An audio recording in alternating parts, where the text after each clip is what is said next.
Alors, on est dans un sujet qui concerne la zrizout. La zrizout, on sent zrizout, c'est comme une onomatopée. Comment on dit une onomatopée, Liron? Zrizout, vous savez, c'est quand dans le nom du truc, on entend le son zrizout. On sent que ça zzz, ouais.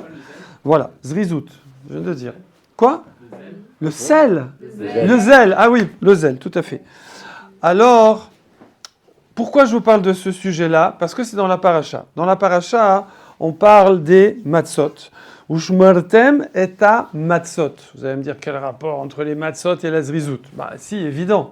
18 minutes.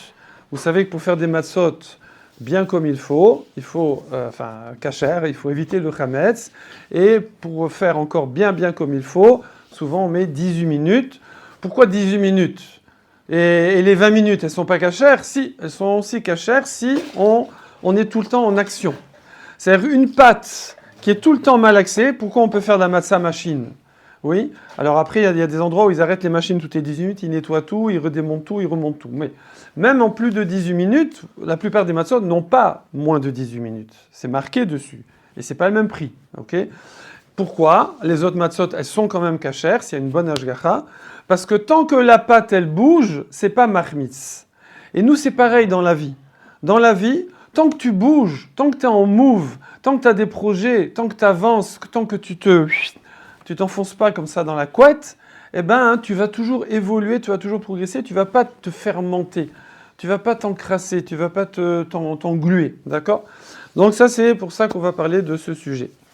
Il y a le Rashi ramène la Mechilta, ça veut dire c'est un commentaire de la Torah orale sur le Chumash, c'est avec moi Dan, qui dit que il fait un jeu de mots, Lucas.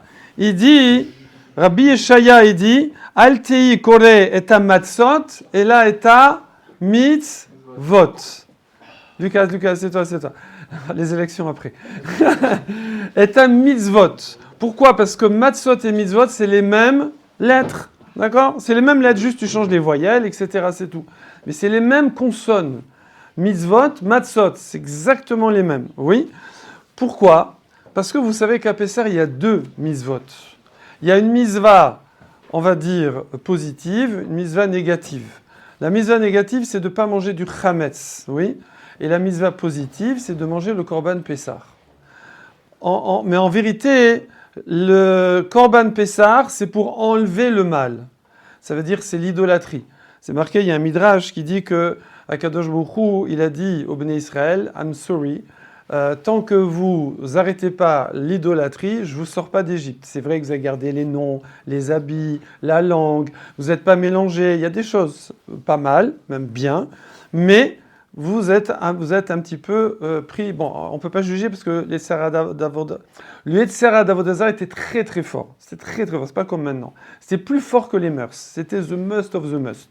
Donc ils sont un petit peu là à leur niveau, mais c'est un sujet compliqué. Mais il a dit voilà, comment vous allez faire? Vous savez que Adam, Nifal, Kefi, Peolotav, des fois c'est en faisant des actions, c'est les actions extérieures qui sont mit-oreret, qui éveillent l'intérieur. Ça veut dire tu naase venishma, tu fais et ça te transforme.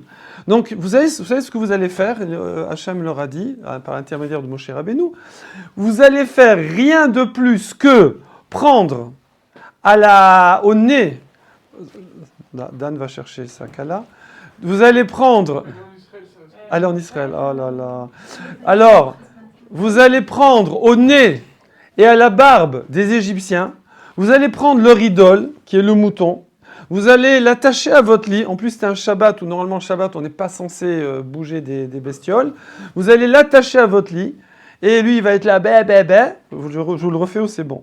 Ouais.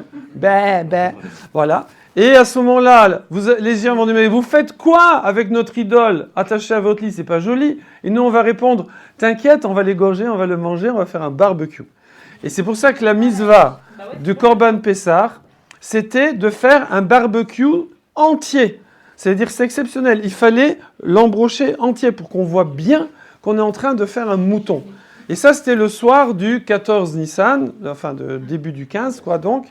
Et on l'a gardé comme ça pendant 4 jours, à bêler, on dit bêler pour un mouton, à truquer, au pied du lit, merci, avec les Égyptiens qui étaient là. C'était un truc de fou. C'est vrai que c'était après les 10 macotes, après quand même quelques claques, etc., etc. Mais c'était une Messirut Nefesh Eden. Il fallait vraiment être d'un courage. D'ailleurs, on dit Shabbat Agadol parce que c'est un Nes Gadol, c'est un grand miracle. Ça nous apprend dans la vie. Vous savez qu'il y a deux choses à faire. Pour avancer dans la vie, il faut faire deux choses. Il faut, d'un côté, repousser le mal, c'est sourd mera, éloigne-toi du mal, et de l'autre côté, tu prends le bien. Tu fais comme ça. Tu vois, c'est une sorte de nouvelle nage. Oui, j'essaie de vous captiver. Hein. Donc, sourd mera, veosetov. Oui, donc tu t'éloignes du mal et tu fais le bien.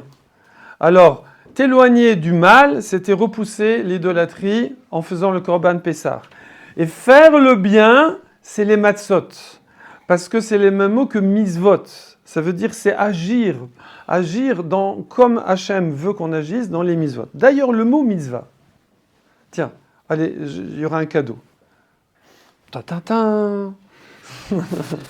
Daniel, laisse-les gagner un peu. Quel est 200. Quelle est la racine profonde, je cache mes feuilles, la racine carrée de 343. Non, quelle est la racine profonde, shoresh, du mot mitzvah? Alors, je ne dis pas mitzvah, tzivouille, ordre, commandement, les tzavot, oui. Mais un autre mot, c'est un mot araméen d'ailleurs. Qui c'est qui a dit? Oui. Non, pas matzav. Pas mal, ça aurait pu. Matzav, mitzvah, ça ressemble. Pas mal, pas mal. Bon, c'est vrai que j'ai pas pris beaucoup de risques. Hein? Savta. Savta, vous savez ce que ça veut dire, savta? Comment on dit une équipe en hébreu? Gvutsa, non? Non, Gvutsa, c'est un groupe. Une armée. Ça va, tsafta. Ouais, tsafta. Alors, tsafta, ça veut dire relier. C'est faire équipe. C'est relier. Se relier. Pourquoi? Parce que nous, quand on traduit en français, souvent, on dénature le mot. Je vous ai déjà dit, l'exemple le plus gros, c'est assour, moutar. Assour, on traduit interdit, et moutar, permis. Alors que non, assour, ça veut dire emprisonné, fermé, inaccessible, attaché. D'accord? Et moutar, ça veut dire délié, accessible. Ça, c'est pour toi. Ça, c'est pas bon pour toi. C'est tout. C'est tout. C'est pour toi. Ça, c'est pas pour toi. Ça, c'est pour toi. C'est comme ça qu'il faudrait traduire. Mais bon, on traduit interdit, moutar, permis. Alors tout de suite, ça devient... voilà. Ça, c'est un exemple classique. Mais ici, c'est quoi? Mitzvah, on traduit un commandement, un ordre. Alors, on n'aime pas, en plus, on a un petit côté français, on n'aime pas trop les ordres, les commandements, etc.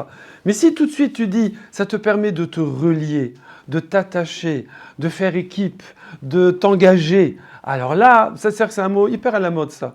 Oui, ça demande un maximum d'engagement. C'est des trucs, ça n'existait pas à mon époque. Par exemple, j'ai connu la génération du gérer. Gérer, jamais quelqu'un disait « je gère », ça n'existait pas. C'est un mot gérer, c'était un gestionnaire, un comptable. Il n'y avait pas d'autre utilisation du mot gérer. Après, c'est devenu populaire. Oui? Si on fait cuire quelque chose de parvé dans un four viande qui n'a pas été utilisé depuis longtemps... Vous l'avez mis dans le four? J'ai rien mis encore. Non, mettez dans le khalavi, non. Mais il faudrait ça en faire plus gros. Alors, non, il faut qu'il soit nickel chrome, propre, et si on a cuit de la viande, il y aura forcément de la claboussure. Qu'est-ce qu'on disait? Oui, gérer, ok.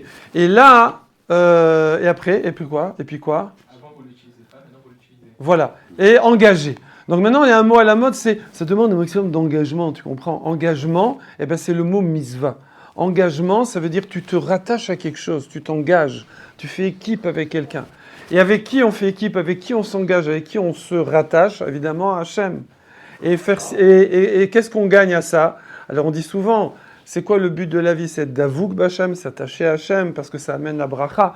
Ça fait un petit peu deal, ça fait un peu business, oui. Mais il faut dire autrement, on peut dire ça plus poétiquement. C'est que toi, tu es fini, tu t'attaches à l'infini. Tu es matériel, tu t'attaches au spirituel. tu es par définition défaillant, tu t'attaches à la perfection. Évidemment, quand tu es attaché, c'est pas que je deviens parfait et que je deviens entièrement spirituel et tout, mais je m'attache à quelque chose de supérieur, donc je lève. C'est toujours le même qui gagne. Non, qui c'est qui a dit aussi? Il y a une fille qui a dit. Bravo, Sarah. Moi, c'est toujours par là, quoi. Je m'élève. Super. Donc ça, c'est le mot mitzvah. Mitzvah. Maintenant, de l'autre côté, donc ça, c'est osetov. Fais le bien. Naase venishma. Fais. Et tu vas voir, ça te transforme. De l'autre côté, maintenant, enlever le rat. Enlever le mal. Et ici, le mal, c'est la fainéantise. La hatzlut. Il faut savoir que tous les grands rabbanim, tous les textes et tout, ils nous disent la hatzlut, c'est la catastrophe. La catastrophe. Le Yetzer Hara, il est comparé, où est-ce que c'est marqué ça? C'est marqué où il n'y a pas. Dans Rashi encore. Rashi ramène, il dit le Yetzer Hara, il est comparé, c'est la Gemara Brachot là-bas, c'est marqué Retsonenu la sot resoncha. Il dit, tu sais Hachem, la Gemara elle dit comme ça, tu sais Hachem, en vérité nous, on veut faire ta volonté. En vérité nous, on est gentils, on est clean, on est bien, on veut faire ce que tu veux. Parce qu'on sait que c'est la meilleure chose à faire. Oui, ne mettez pas sur vos téléphones, je vois 4 téléphones, il n'y a pas de ça ici. Donc notre volonté, c'est de faire ta volonté. Parce qu'on sait que c'est la bracha, on sait que c'est comme ça qu'on grandit, on sait que c'est comme ça qu'on est heureux, on sait que c'est ça la solution. Alors pourquoi on va faire autre chose? Et la Gemara, elle répond, on va faire autre chose, mi meakev, qui c'est qui nous empêche de faire? Qui nous empêche? Et regardez, elle dit une image, elle dit Seor chez Baïssa. Elle dit Seor chez Baïssa. Ouais. Seor chez Baïssa. Le Seor, c'est le levain qu'il y a dans la pâte. Et oui, il faut venir aider vos nazeries. Le levain qui est dans la pâte. Quel rapport entre le levain qui est dans la pâte, d'ailleurs le pain c'est bon, les viennoiseries c'est bon, mais sauf qu'à Pessah c'est pas bon. Pourquoi? Qu'est-ce qui se passe? Parce qu'on veut te montrer qu'il y a le levain qui est dans la pâte, c'est ça le Yetzer Hara. Quel rapport? En quoi le levain qui est dans la pâte, ça peut représenter par excellence le Yetzer Hara? Pourquoi? Parce que ça stagne, parce que ça fait gonfler, parce que ça alourdit. D'accord? Manger des pains, voilà. Je viens d'en manger 2. Bon, mais je me réveille là quand même. Alors, Essor, c'est Baïssa. C'est quoi? C'est ce qui nous ralentit, ce qui laisse les choses stagner. Et dès que ça stagne, ça gonfle, ça pétrifie, ça s'abîme. Oui. Par contre, le mouvement, c'est ça qui fait grandir, qui fait évoluer. Et donc nous, en fait, on voudrait aller dans la bonne direction, mais à cause de la Yetzer Hara qui est la fainéantise, qui nous ralentit, qui nous fait stagner, alors le problème, c'est que la nature, elle est hors du vide. Et que c'est pas juste qu'on s'alourdit comme ça sur place, c'est que même souvent, on va reculer, on va aller faire des bêtises. Quelqu'un qui ne fait pas du bien, automatiquement, il fait du mal. Quelqu'un qui n'est pas pris par des bonnes pensées, des bonnes actions, automatiquement, il est pris par des mauvaises pensées, des mauvaises actions. La déprime, le machin, la jalousie, etc. Toutes ces choses-là, c'est automatique. D'accord? Donc voilà, ça, c'était pour la matzah et pour le Korban Pessah, ce qu'on peut apprendre de la paracha. Maintenant, je ne vais pas vous laisser comme ça. On a fait presque la moitié. Nos sages vont nous donner quelques définitions très originales de là-dessous de la fainéantise. Je répète, définition qu'on n'a pas l'habitude. Voilà. Le Rav Dessler. Rav Dessler, il nous dit, vous savez c'est quoi la fainéantise, la hatzlut, la lourdeur comme ça? C'est une protection du moi. En psychologie, on dirait, tu te protèges. Évidemment, normalement, quand on se protège, c'est positif. Mais si c'est dans le sens péjoratif. C'est quoi tu te protèges? C'est qu'en fait, tu veux t'éviter de changer. Ça, je le fais rapidement. J'ai écouté un très beau shiur de Rav Cohen sur le changement, parce qu'il ramène Rav Levinstein, je crois, Zatzal, qui pose une question. Il dit, on voit que quand Moshe Rabbeinu, il a dit à Hachem, ils vont pas m'écouter, tout ça et tout, alors Hachem lui a dit, vas-y, mets ta main dans ton habit. Il l'a ressorti, elle était lépreuse. Pourquoi? Parce qu'il a dit du Lachon Hara, il a dit qu'ils n'auront pas Emouna, qu'ils vont pas écouter. Et voilà. Mais finalement, on voit bien que même après les 10 plaies d'Égypte, ou même après tous les miracles qu'Hachem a fait, il y a 4/5 qui n'ont pas voulu sortir, qui ne voulaient pas sortir. Donc tu vois que non seulement. Alors on dit oui parce qu'à cause des souffrances, de la persécution, de l'esclavage, c'est ça qui les empêchait de réfléchir, de prendre du recul. Mais là, ça y est. Moshe Rabbeinu, il avait instauré le Shabbat, vous savez, ils avaient le Shabbat. Et ensuite, donc ils avaient le temps de prendre du recul. C'est ça qui les a sauvés, d'ailleurs, dès le Sfat Emet. Mais également, après, il y a eu 1 an de Makot, où là, ils étaient pachas, où là, ils étaient plus. Et justement, tellement pachas qu'il y en a, ils ne voulaient plus sortir. Ils se disent finalement, on est bien, là, ça y est, maintenant, la situation est arrangée. Les Égyptiens, ils ont compris. Et 4/5, ils sont morts pendant la plaie d'obscurité.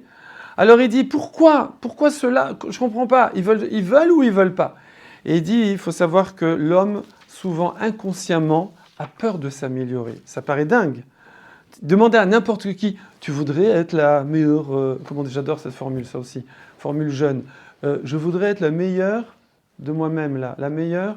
Version. Oh, je voudrais être la meilleure version de moi-même. Oui, mais c'est pas vrai. Les gens, souvent, ils ont peur de chanter. Thomas! Regardez, il n'a même pas... je le sens derrière la fenêtre. Derrière la fenêtre. C'est la puissance, frérot. Alors, serre les mains après, Thomas, les élections tout à l'heure. Viens, mon cher Thomas. Et donc, c'est quoi? Qu'est-ce que je disais déjà? Vous êtes la version de vous-même. Voilà. La version de non, les gens, même s'ils te le disent, mais souvent inconsciemment, sur certains points, des fois peut-être sur la muscu, je prends cet exemple, je ne sais pas pourquoi au moment où Thomas rentre, mais sur la muscu, il veut changer. Mais est-ce qu'il veut changer sur ses traits de caractère? Est-ce qu'il veut changer sur sa compréhension d'Hachem? Sur l'accomplissement des mitzvot? Ça, je ne sais pas. Donc, les fois, on veut faire des petits changements qui ne mangent pas de pain, c'est le cas de le dire, mais faire des vrais changements, on a peur. On a peur du changement. Eh bien, Rav Dessler, il dit, c'est ça la fainéantise. La fainéantise, c'est une sorte de disjoncteur. D'accord? Vous savez, quand il y a trop de puissance, ça disjoncte. C'est-à-dire qu'il dit, j'ai peur de changer. J'ai peur de m'améliorer parce que ça engage. Et j'ai envie de rester patate. J'ai pas envie de devenir frite. Hein? Elle est belle celle-là. Ok. Maral de Prague, oui. C'est pas à cause surtout du confort aussi? Oui, bravo. On va en parler, bravo. Le Maral de Prague, regardez comme il dit. C'est magnifique. Il dit, on est fait, vous savez, d'un... J'ai presque fini. Tenez bon les garçons. Surtout sur le canapé. On est fait de l'âme et du corps. Le corps, il tire vers le bas. L'âme, elle tire vers le haut.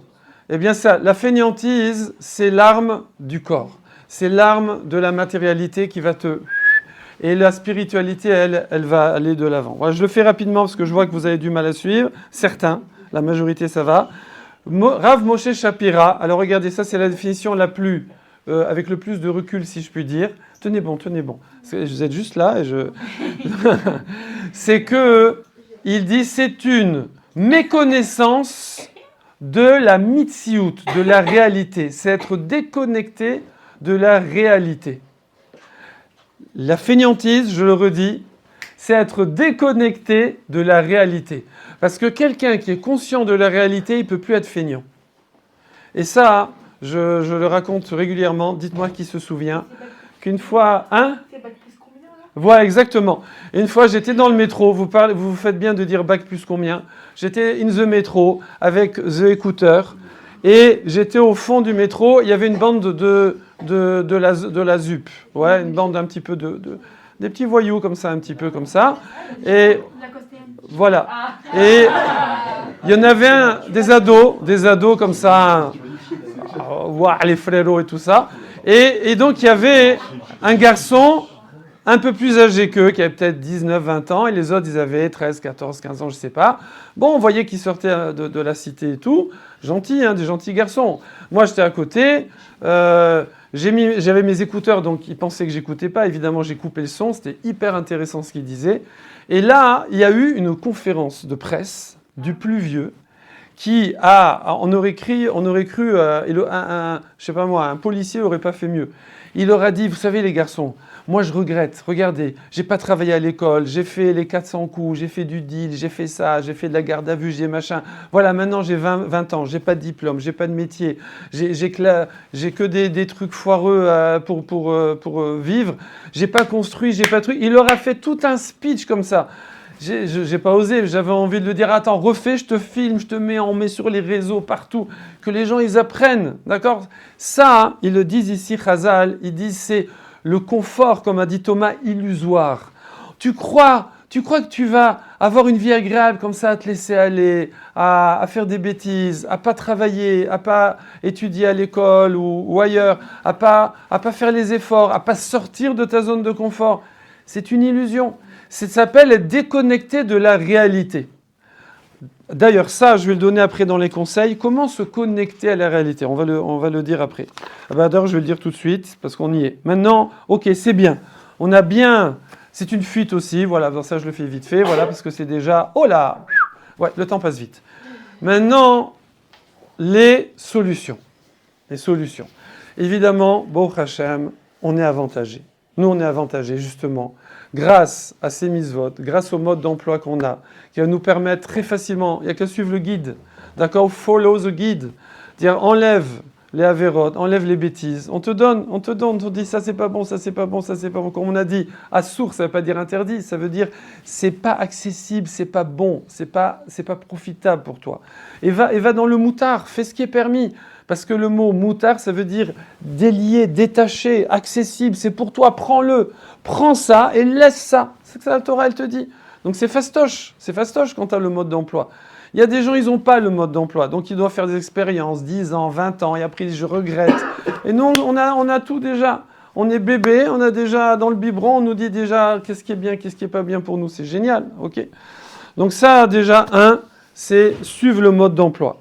Et 2, comme on a dit, c'est Naaseh Venishma. Des fois, tu ne comprends pas, tu ne sais pas. C'est normal, on n'a pas la maturité. Un enfant de 13 ans ou de 12 ans n'a pas forcément la maturité de comprendre que c'est bien de travailler à l'école, de se coucher tôt, de se lever tôt, de ne pas passer ses nuits sur Netflix ou je ne sais pas quoi. Il n'a pas la conscience des choses, passer de son temps sur des jeux vidéo, sur son téléphone, etc. Je vois. Donc il n'a pas la conscience. Mais si il a Naaseh Venishma, de dire mes parents m'ont dit, mon grand frère, ma grande sœur, mon je sais pas, mon grand-père, ma grand-mère, ou le prof, ou je sais pas, le voisin, oui. Eh bien, un mentor, des fois un mentor, c'est même pas de la famille. C'est quelqu'un de proche, un voisin comme ça, et on dit, waouh, celui-là, ça c'est la life. Ça c'est la life. Tiens, je vais raconter un petit truc perso. J'avoue, je reconnais, devant tout le monde. Moi, comme tout le monde, je disais des gros mots quand j'étais étudiant. Oh, Starfall. Voilà, je suis désolé, je sais que je vous déçois et tout, je sais, vous êtes déçus. J'étais étudiant, voilà, et je disais des gros mots, pas des gros mots, des petits gros mots, d'accord? Je disais pas les gros mots sales, mais un petit peu. Hein? Ouais, voilà, bon. Et avant de, je veux dire, c'est même pas par rapport à la Torah, parce que dans la Torah, il y en a, moi j'habitais, bon, je vais pas dire dans près de quelle ville, où là-bas ils disent des gros mots, les religieux, bon, ben, ils disent plus, à un moment ils disaient. Bon, j'avais pas dit, vous avez compris, c'est où. Alors, là-bas, un jour, j'étais en fac de pharma, il y a un type qui est arrivé, c'était le seul qui ne disait jamais de gros mots. Il était classe. C'est un type, il avait fait prépa vétérinaire pour toute la petite histoire, il avait raté, donc il avait un certain level. Et par exemple, en vélo, il avait un parapluie, d'accord? Vous avez la classe, il avait une petite moustache comme ça, très classe. Et il disait jamais de gros mots. À peine, je sais pas, le premier jour, deuxième jour, où il était en groupe, on discutait et tout, et j'ai remarqué qu'il disait pas de gros mots, j'ai trouvé ça beau, et j'ai arrêté de dire des gros mots. J'ai dit, waouh, c'est ça que je veux. Et c'est comme ça dans la vie, il y a beaucoup de choses. Je ne vais pas raconter tous les vieux, ils racontent leur vie, voilà, juste un petit truc. Mais dans ma vie, souvent, j'ai comme ça, tout, repéré des gens. J'ai dit, ça c'est bien, ça c'est bien, ça c'est bien. Je pense que vous aussi, vous le faites. Des fois, on va voir, voilà. Allez, on va citer des exemples. Allez, je vais jeûner Shana, allez. Pire exemple. Voilà. Shana, alors Shana, c'est bien Nara, l'action, l'énergie, la joie, voilà. Eh bien, on dit, tiens, des fois, quelqu'un, il va être un petit peu comme ça, un truc, hein, il dit, bah, tiens, j'ai envie d'être comme ça. Et c'est ce qu'on dit, Shimusho Yotermilimudo. Des fois, de fréquenter quelqu'un, on apprend plus que dans tous les bouquins. Parce que tu vois le truc, tu dis, waouh, c'est bien ça. D'ailleurs, je vois, il y a un casque qui brille, c'est les pizzas, on fait une petite pause. Allez, exemple, On est à peu près 200 dans la pièce. Je dis allez pizza, il n'y a que Shana qui se lève et qui y va. Je fais un truc, rien à voir. Je peux te montrer? Voilà. Nous avons ici Thomas avec... C'est quoi l'alarme là? Nous avons ici Thomas avec une fourrure sur le col et des trucs jaunes accrochés aux fermetures éclairs.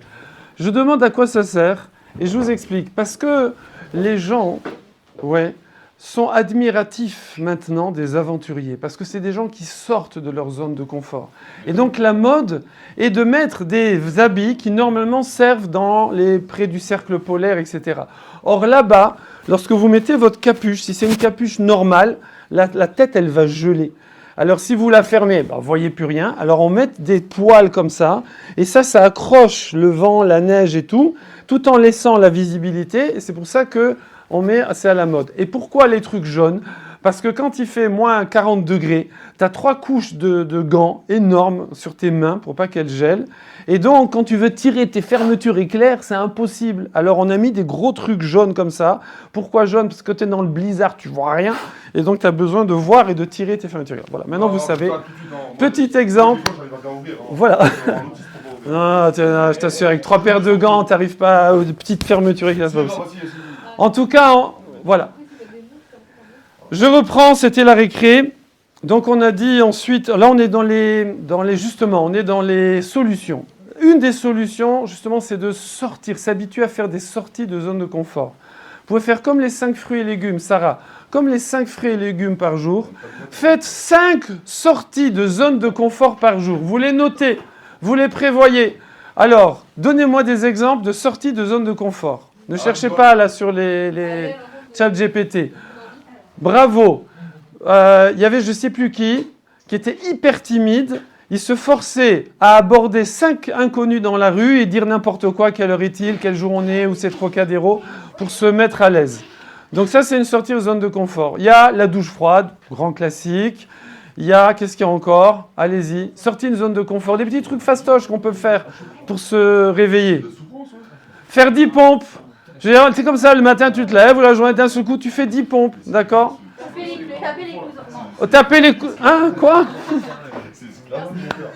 Sortie, hello, welcome. Sortie de zone de confort. Arriver en retard, c'est une sortie de zone de confort. Non, mettez-vous à l'aise, ne vous inquiétez pas. Sortie de zone de confort. On parle des solutions pour vaincre la hatzlout, la fainéantise, la flemme. Et on est dans la catégorie sortir de zone de confort. Il y a faire une activité sportive qu'on n'a pas l'habitude.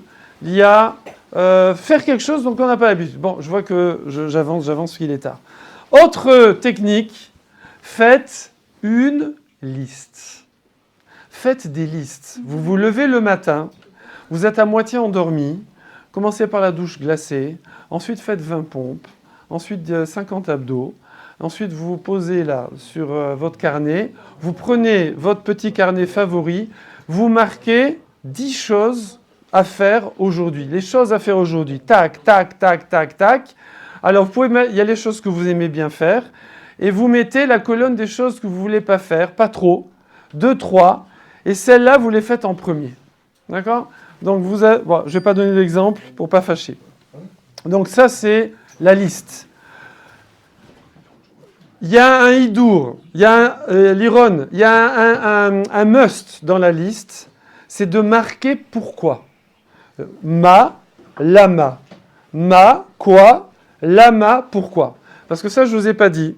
Mais aussi, les Chazal, ils disent que souvent la fainéantise, comme on a dit, quand c'est un manque de conscience de la réalité, c'est être déconnecté de la réalité, souvent, on ne fait pas les choses, on a la flemme, on est mou, on ne les commence pas, ou on les commence, on ne les finit pas, parce qu'on n'a pas vraiment réfléchi à quoi ça sert. On n'est pas allé jusqu'au bout de la réflexion. Quand quelqu'un il sait vraiment à quoi ça sert, il n'y a plus de fainéantise. Par exemple, prendre un avion pour partir à Miami, passer une semaine en vacances, tu n'es jamais allé aux États-Unis de ta vie, tu sais exactement à quoi ça sert. Tu es clair sur le pourquoi tu vas te lever le matin. Tu n'as pas de doute, eh ben, tu te lèves sans aucun problème. Ce n'est pas juste parce que tu pars en vacances et que quand tu vas à la fac ou au travail, non. C'est simplement, si pareil quelqu'un, si quand il est conscient à quoi ça va lui servir d'avoir son diplôme, de se lever le matin ou d'aller à la tfila, s'il est conscient pourquoi il fait ça, ben c'est fini, automatiquement il n'a plus d'Yetzer-Hara, il n'a plus la flemme, parce qu'il est conscient de pourquoi il le fait. Et nous souvent, on réfléchit pas assez au pourquoi on fait les choses. C'est ça qui donne la motivation, le ratson, une volonté profonde, oui. Il y a un livre d'ailleurs, que j'ai lu rapidement comme ça, qui s'appelle Why. Ouais, c'est un livre en anglais. Et c'est un livre sur pourquoi. Et tout ce livre, c'est pour montrer que les gens, s'ils se demandaient plus pourquoi, ils donnent plein d'exemples, etc., eh bien les gens changeraient leur vie parce qu'ils auraient une motivation à toute épreuve. Ensuite, encore les astuces. On a dit sortir de zone de confort, faire une liste, se demander pourquoi on fait les choses. Évidemment, suivre le mode d'emploi. On a le mode d'emploi, c'est la Torah. Ensuite, l'armée. À l'armée, ils ont un système, un principe. Oui, c'est que tu débranches ton cerveau, tu le poses à côté et tu avances. Alors des fois, ça peut être bête, évidemment. Hein, si tu veux faire quelque chose de bête à quelqu'un, tu le fais ça. Mais pour nous, parfois, ça va être la solution. J'ai décidé à froid que je dois faire ça. Souvent, Liron et Lucas, c'est la veille. J'ai décidé que demain, je vais faire ça. Mais le lendemain, il n'y a personne. Parce que là, j'ai la flemme. J'ai pas envie de me sortir de ma couette. Il fait bon et truc. Et là, je ne suis plus motivé. Souvent, avant d'être face au mur, je suis motivé. Au moment de le faire, je procrastine. Oui. Pourquoi c'est comme ça? Parce que j'ai laissé mon cerveau branché.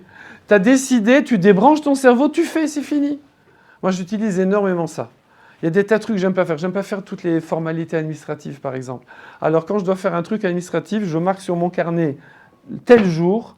Et au moment, dès que voilà, j'ai fini un cours, etc., avant de faire quoi que ce soit, je prends le carnet et je fais le truc que je veux pas faire. Appeler EDF, GDF, machin, je sais pas quoi... des trucs administratifs, aller sur l'ordinateur, rentrer 50 codes, etc., ça me saoule.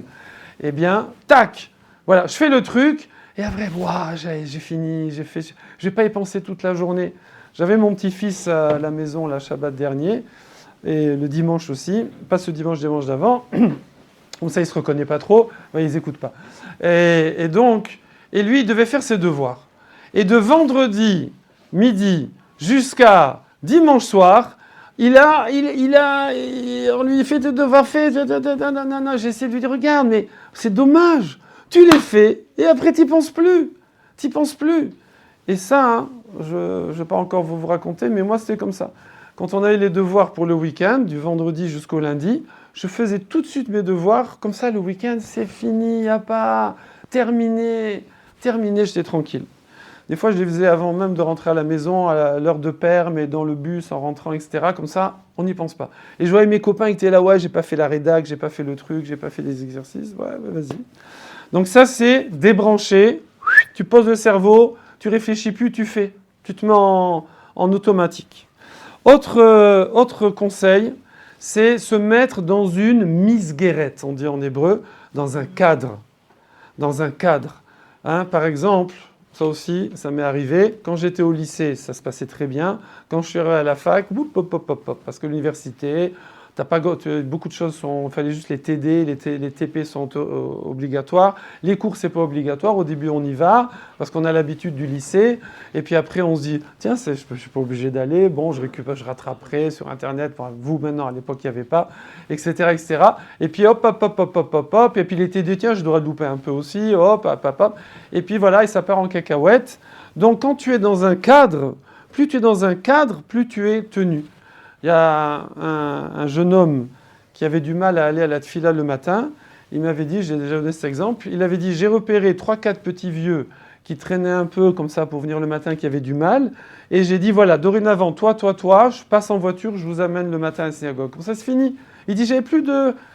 Voilà, je me suis engagé, c'est fini. J'ai mis un cadre. Ça peut être les fréquentations, ça peut être...